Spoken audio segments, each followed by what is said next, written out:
Maraming salamat, Ato Morolio, live mula sa Divisoria. Nahuli ng pulisya ang dalawang dating telecommunications installers na sangkot sa illegal na internet connection. Ang modus ng mga suspect i-reactivate ang mga deactivated ng internet broadband at ipagbili. Nagpapatrol, Gas Abelgas. Mga reactivated internet modems, desktop at mga computer parts. Ilan lang ito sa ginagamit sa hacking o pandaraya para makalibre ng internet surfing. Arestado ang dalawang dating internet installer na sina Joseph Calderon at Rodel Ancheta sa dalawang magkasunod na operasyon kahapon ng mga pulis.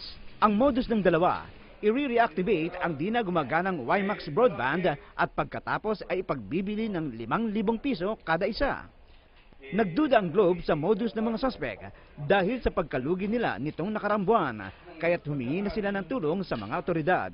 Kung mayroon ka 2,000 units na hindi na unaccounted at napunta lahat sa kamay ng mga illegal pull-out at i-reactivate, nasaan na siya? 10 million.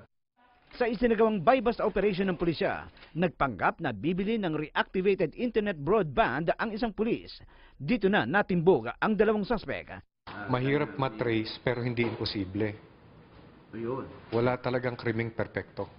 Babala ng pulisya, huhulihin din ang ilang mga bumibili ng iligal na reactivated na internet broadband. Gas Abelgas, Patrol ng Pilipino.